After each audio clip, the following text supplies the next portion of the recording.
Hey, good morning. Hey, if you are new, we're really glad you're here. I'm Charlie, the lead pastor here. Glad you are with us, whether you're online or in person. Really glad that you are here. And we are week 2 of a 3-week series where we're just kind of spending a little bit of time, just for some of us, reminding, and for some of us who are new for the first time, just kind of bringing a little bit of clarity to kind of who it is that God has called us to be as a church. And so last week we spent some time talking about that You Belong mural that we have there on the outside of the building, and how important it is for us to create a space here where no matter who you are, no matter what you've done, or it can be challenging for some, no matter what you're currently doing, this can be a safe place for you to come and feel like you can belong.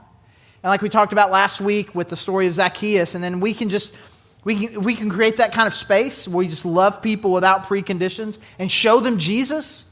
And Jesus will change people's lives. And so we want to create that sort of environment, but we don't want to just be who we are here in this building. We want to take it out into the community. We'll talk about that today, and then Mark will finish it up next week talking about God's mission for us in our world. And I don't know how many of you grew up in church, or or ever at any point in your life kind of asked the question, kind of like what is the purpose of this? I don't necessarily mean in a hostile way, but as a teenager in church, it's like what are we doing? What are we doing here? And like if you'd asked teenager Charlie, what are you doing? And I asked this question a lot. I mean, the answer I think I would have given would have been like, well, this is what we do. I mean, we were there all the time. I mean, 6, 7, 8 hours on a Sunday, 4 or 5 hours on a Wednesday, a couple times during the week. I was a teenager. I had a key to the church. That's kind of who we are. It's just what we did. But what was the point? What was the purpose? What were we trying to do? Why? And the answer to that kind of why question, why this? And an inability to really kind of answer that question well, I would say has turned a lot of people my age and a significantly even larger number of people younger than me to kind of just exit. Because I can't come up with a good reason to, why are we doing this? If the only purpose here is to kind of like, you come here, you got to learn to be a better person. It's like, man, I can do that on my own without all the yelling, without all the weird. I can do that. I don't need that, so I'm just going to leave. Or somebody's like, man, am I just trying to earn God points?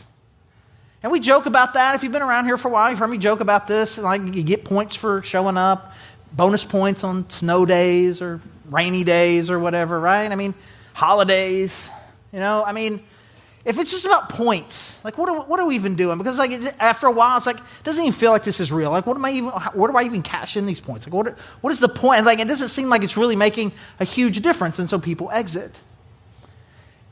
And I feel like we don't do a good job of really kind of helping one another understand kind of the big picture idea of what it is that God has called us to. Why we must do this. Why we must gather together. Why the church exists. Why this particular church exists. And there needs to be, we need to be on the same page, and we need to understand, and we need to unite behind this and be who God has called us to be. Especially right now, and I feel this. And as we were preparing this series and even talking about the next series, Mark and I were talking about this, and there's this phrase that I've used, and it's COVID sludge.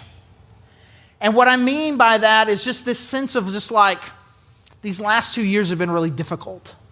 And there's sludge in our system. And I don't mean that as a particular critique of any of you or of the systems and precautions that were taken especially in the early months. I don't mean as that. I just mean if something's happened to us, we're just a little slower than we used to be, a little less motivated, a little less engaged with God, with one another, with what God has called us to. And again, there's reasons for that. But I feel like the time is we need to move past. And it's time for us to kind of unite. And I remember this moment for me. And some of you have heard elements of this story before, of me being a freshman in college and really kind of asking that question, what is even the point? Because you really start to ask that question. If you can't come up with a good reason to go to church, while you're at home, and then all of a sudden you go to college and your parents aren't there. I mean, like, I don't even know what we're doing. I don't even know what we're doing. And I began to just kind of drift. I was starting to exit, but the anchor, the weight of the guilt was too strong, and I couldn't quite give it up. And I'd made this decision. It was November, the fall of my freshman year. I'm done. I'm out. But I'll give it one more chance. And I went to this church I'd never been to before, it turned out. It was a brand new church plant, and kind of in one of those clear, just God kind of being there and going in advance. I happened to sit next to this woman who just was really kind to me, but then also introduced me to this guy who was going to lead a Bible study for freshmen in my dorm. And so I met him after the service, and he asked me this question, right? Are you interested in being in a Bible study?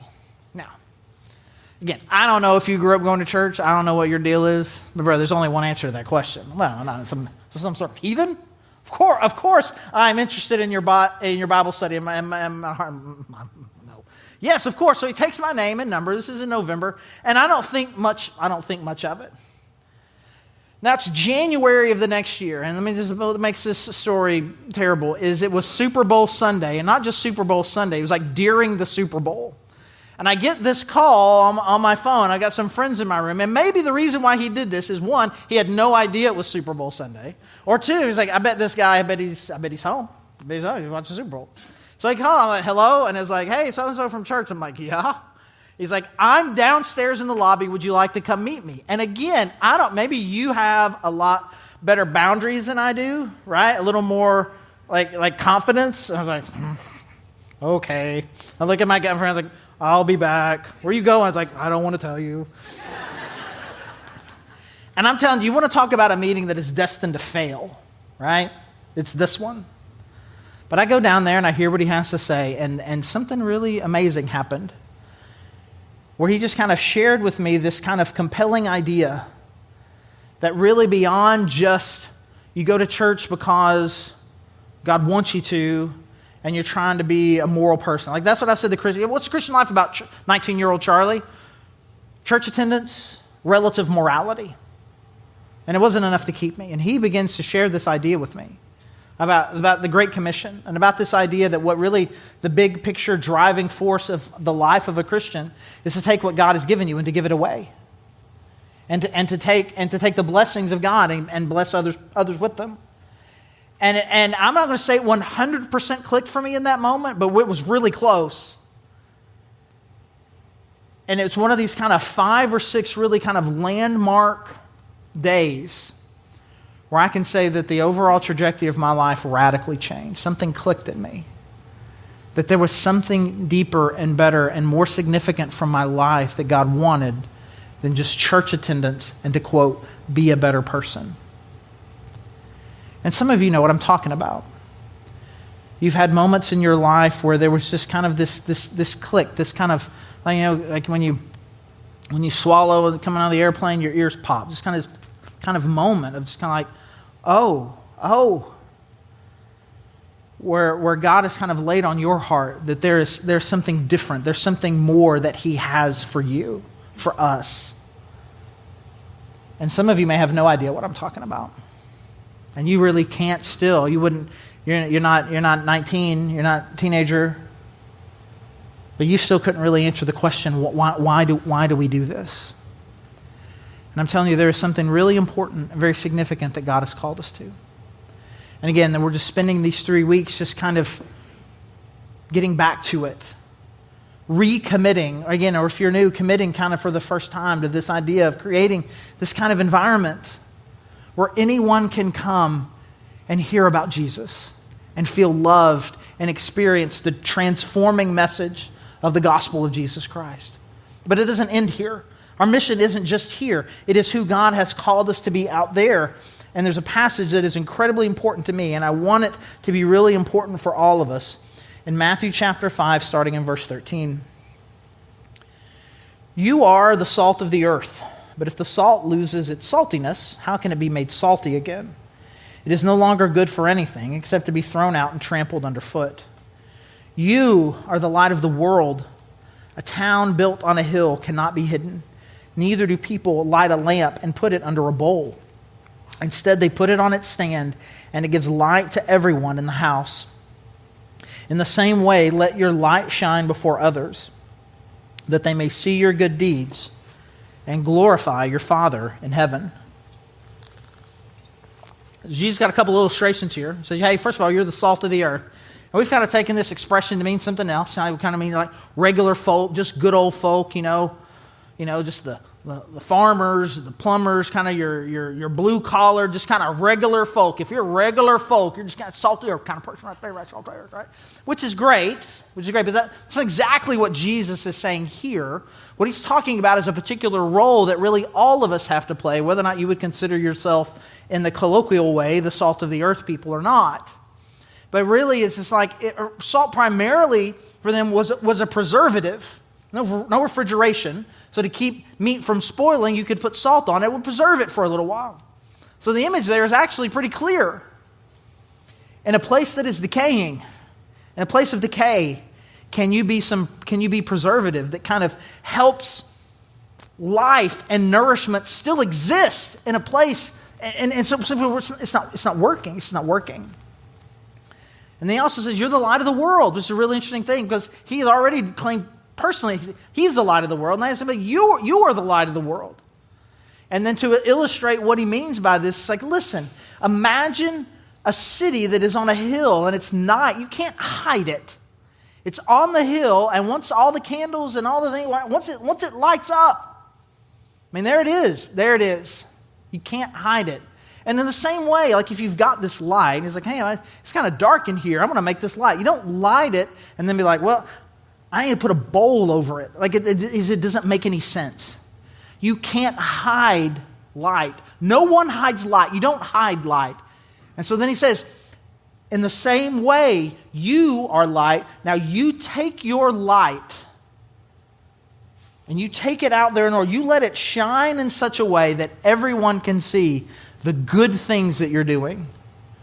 And then they'll glorify God. And so I think there is a compelling life vision here.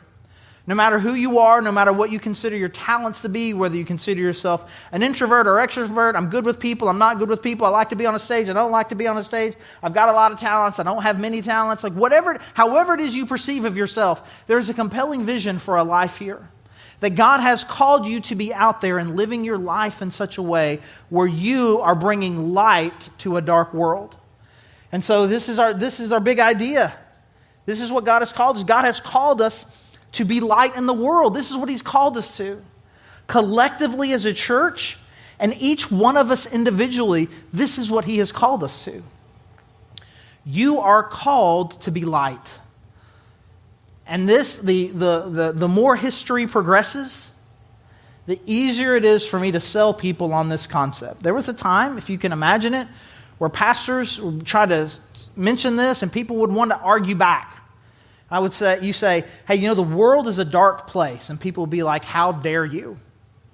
Now I say, hey, the world's a dark place. You go, it's dark. Yeah, it is. It's broken. Yeah, it is. Like we understand that more now, no matter your background. The world's broken. A lot of dark places. And God has called you to go be light there. Now, there's kind of two ways you can kind of think about this. If you think like we are supposed to go into a dark place and bring light, there's kind of two ways to think about it. I'll talk about both of them, and then very specifically about what I think Jesus means. One is, let's just say, it just depends on why you're in the dark and what you're doing. Right? You put your kids to bed, and all of a sudden you hear something. Some loud noise that they think that they're just being real clever, right? And you go in there and turn on like, what are you doing in here? And the guy, and the way, iPads go flying or whatever, and toys, books, whatever. I mean, just everything's like, come on, man, I'm not dumb. So there's that sense, like I'm turning on light to expose something, right? But there's another sense of it too, like I don't want to be in the dark. And because I'm in the dark, I'm lost. I'm scared. I feel hopeless. And someone comes in a flashlight, turns on, I was like, hey, are you okay? Are you okay? You want to come with me? I can get you out of here. Right? There's two real senses of what bringing light to darkness means. And I would like to suggest in the way that Jesus is describing what light is supposed to do. Here, that he's really talking about the second one. He's really talking about that there needs to be hope. Stop hiding the good and bring your good to a place that needs good.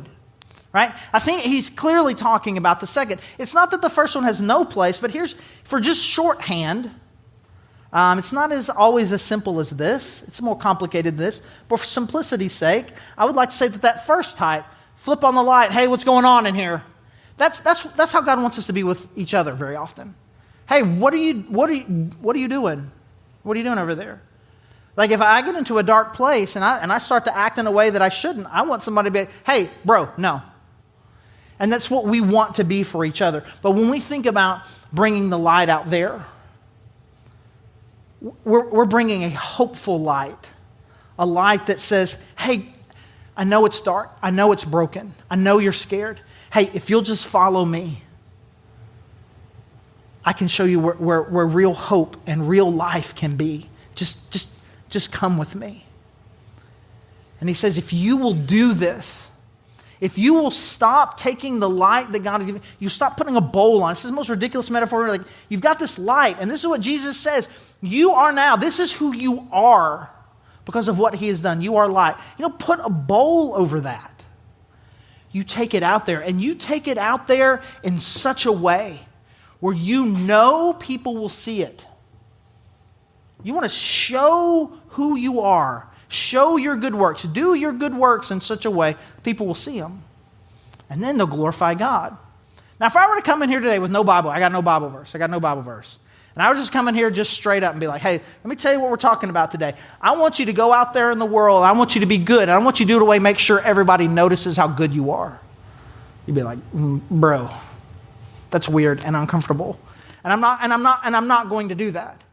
And me giving you a Bible verse doesn't necessarily make it less uncomfortable. It's weird. Like, I don't know, that doesn't something about that doesn't feel right. It feels prideful. It feels wrong. And it's interesting that you would say that because in Matthew 6, verse 1, which is like, this is in this passage we're looking at, it's in the middle of chapter 5. This is the start of chapter 6. If this is one sermon that he gave, which a lot of people believe that it is, or it could just be a compilation. If he said this at one time, he said the thing that we just said right now, and this thing he's about to say, he says it like 2 minutes later. He says, be careful not to practice your righteousness in front of people so that they'll notice you. I'm like, bro, can you imagine like you're sitting there and he's like, let your light shine so people will see. He's like, okay. Now whatever you do though, don't practice your righteousness in a way that people will see it. Like, I'm gonna need some help here. It's a little confusing.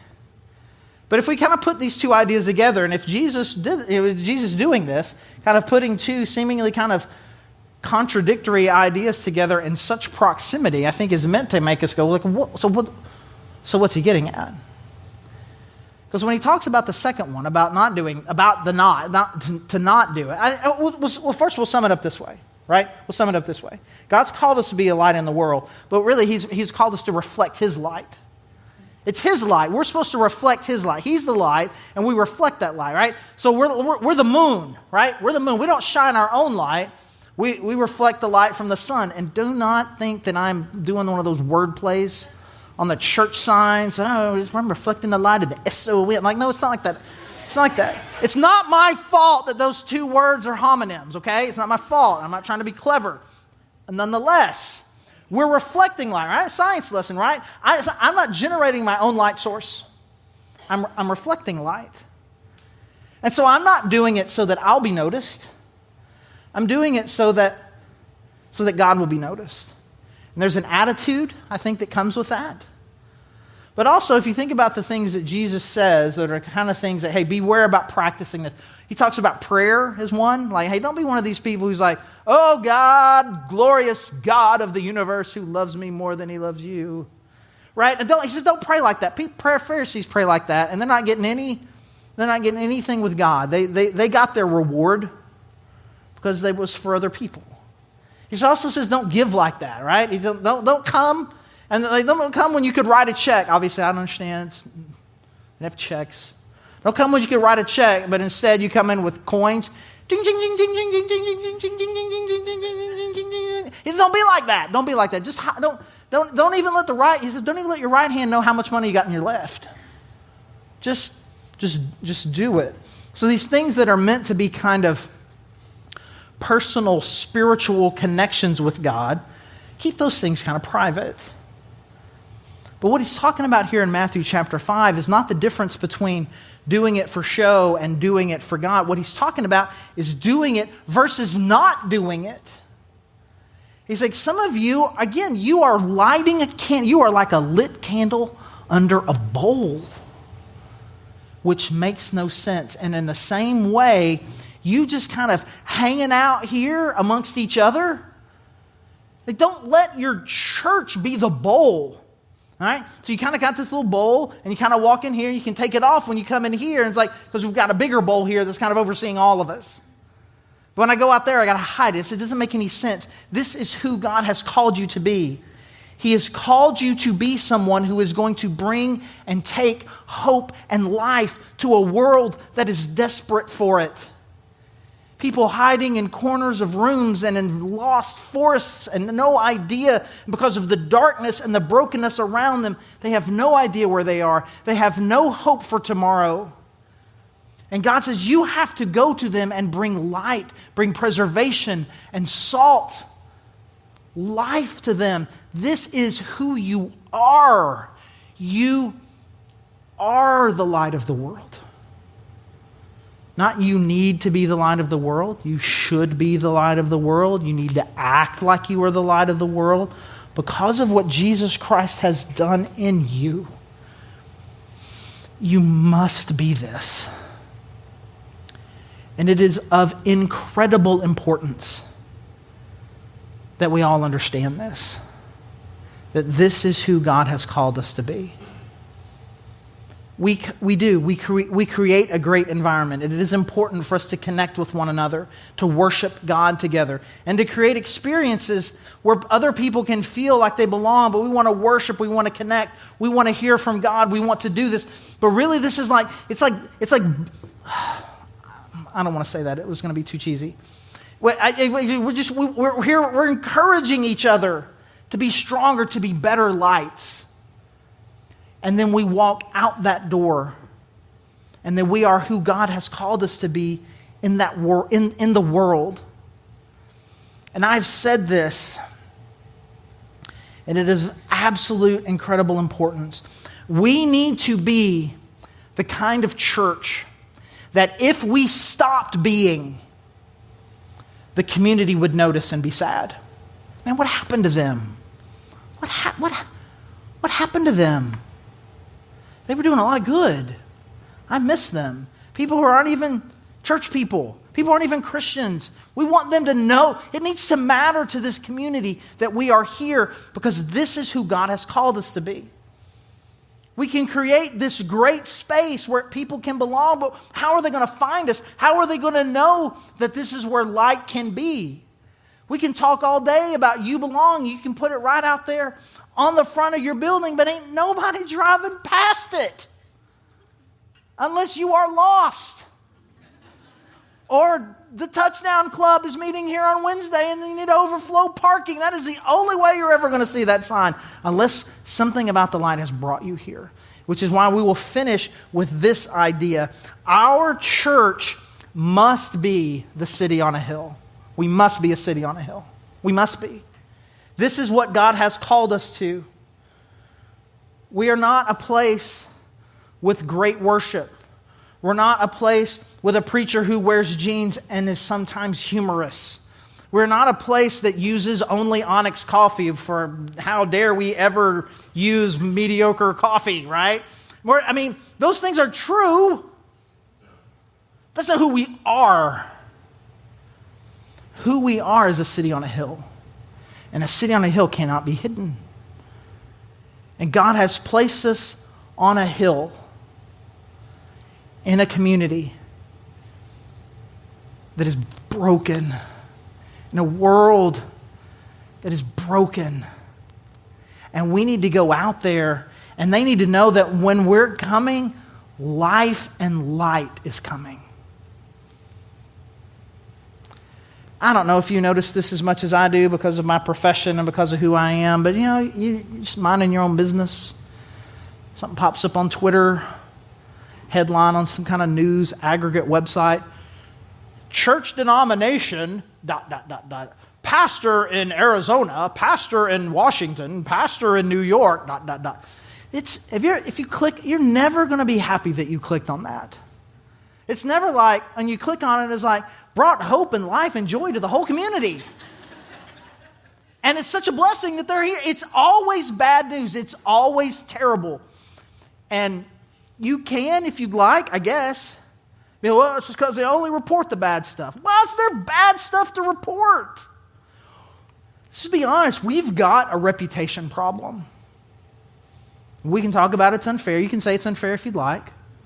Or we can wag fingers at the churches and pastors that have done the things. We can try to distance ourselves from, we're not like that. Okay? But it's us. It's us. We can only say that it's us. This is what Christians have done. What are you doing to... You can say, right? You can say, hey, that's a false narrative. Great. What are you doing to break it? What life and light and hope, like, can you imagine a conversation? It's like, man, see that thing? Christians are in the news, all Christians, And then someone's like, well, they're not all like that because, and they're telling your story. They're telling our story about what God has done, about the way that we brought life and light to our community. Like I said, these last couple of years have been kind of they're sludgy. And for us as a church, we got to get back to this. There have been seasons in our church where it was absolutely known that church cares. That church loves its community and loves the most hopeless and broken people in the community. That's who we are, and we got to get back to it. And I'm not saying that it's gone away entirely, because it hasn't, because we've had some great opportunities over these last couple of years as the world has been desperate. We have one of the most significant food pantries in the entire town. It's large. It was the idea of an 11-year-old. He's not 11 right now. It breaks my heart that he's driving now. Like, how old am I? I knew him when he was just a baby, right? It was his idea. It was a kid's idea. Let's do this. He put it out there. It's big. And you know what else it is? It's private. And you think, well, it's not by the road. Who's going to find it, bro? They all find it. Everyone finds it. And they can find it and use it discreetly without people driving past them at 15 to 45 miles an hour. I was like, oh, who's that? Very privately, discreetly.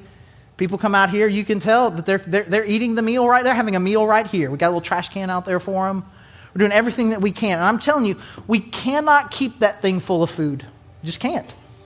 No matter how much food we put out there, it'll be gone before you know it. And part of me wants to challenge you. Like, I dare you to prove me wrong. I dare you to prove me wrong, but we can't actually keep food in there. Just try. Bring some on Sunday, put it in there. You're driving past, you go to the grocery store, I'm stop by the church, we'll put some in there. Let's just see if we could do it. Right now, it's not possible. No matter how much money we spend, no matter how much food comes, there are other food ministries that come to put food in because they know that it is incredibly popular and is very needed.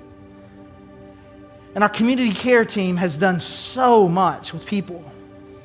Rent problems, utility problems. Probably we have seen more activity and been able to invest more in the hurting in our community over the last 2 years than in the previous 4 or 5 years, 6 years combined.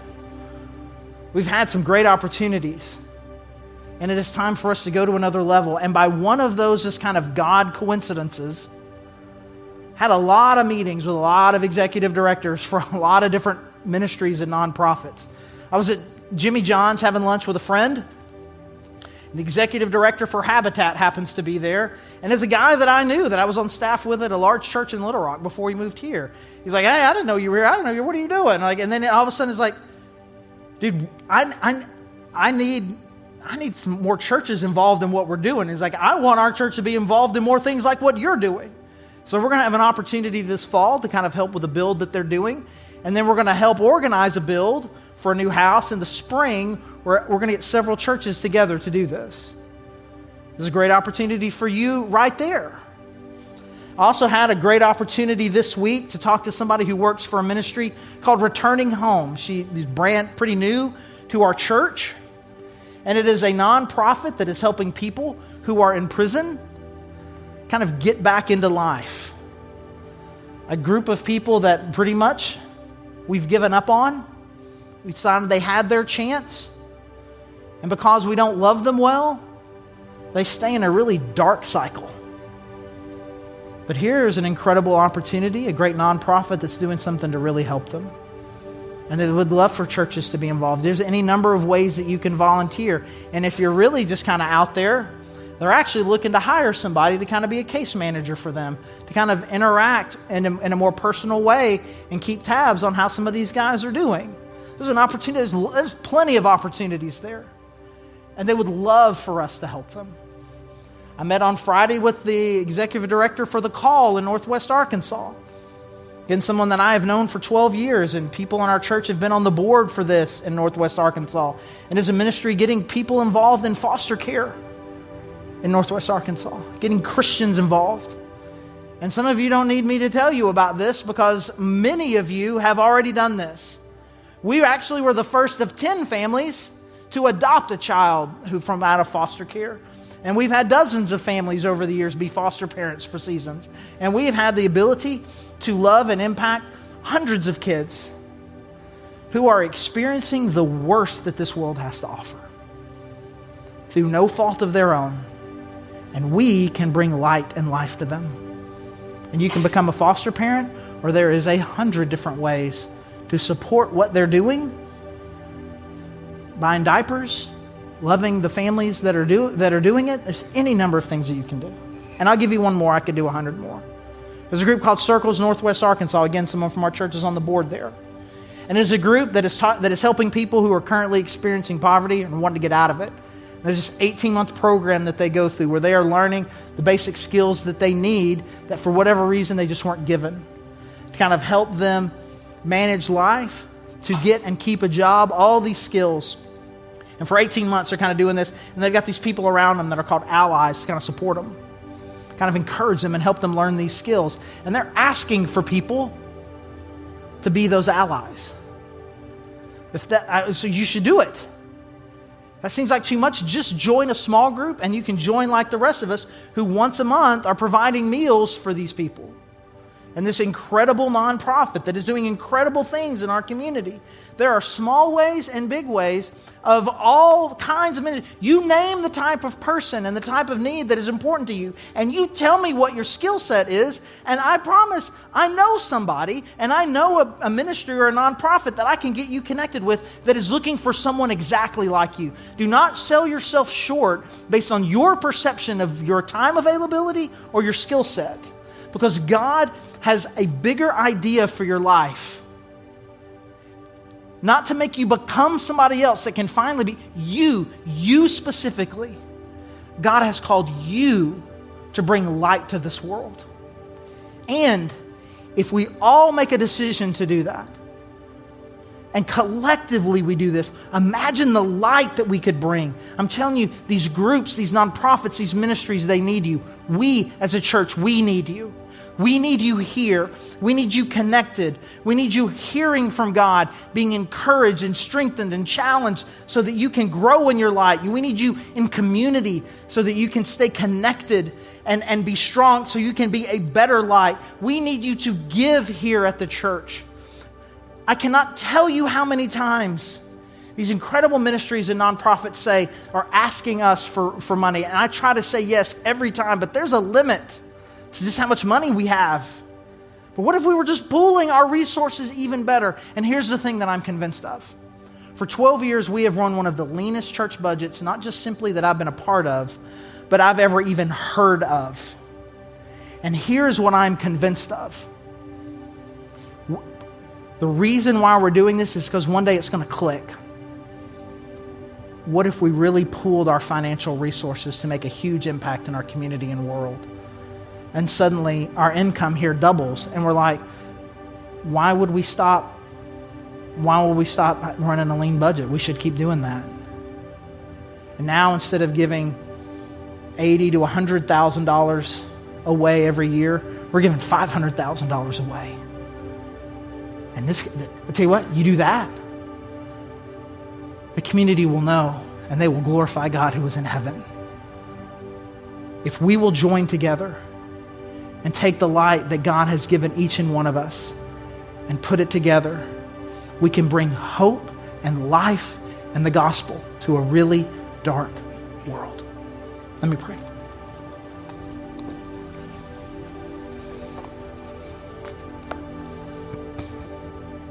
God, I pray that it will click in some way. That there's more than just living. There's more than just living and going to church. God, I pray that we would get connected. God, I pray that we would find a place to serve. God, I pray that we would become generous with our time and with our resources. We'd start giving here. We'd start giving to these nonprofits. Start giving to these ministries. That we'd be serious about this vision that you've called us to. And the God, that we would not allow for one moment to believe that we're not significant enough. Our gifts aren't important enough. God, you didn't say that some of us were the light of the world. You said we all were. And God, I pray that we would reflect your light to a world that is desperate for it, so that more and more people can find the real hope and light that is in your Son, Jesus Christ. That's in his name that we pray. Amen.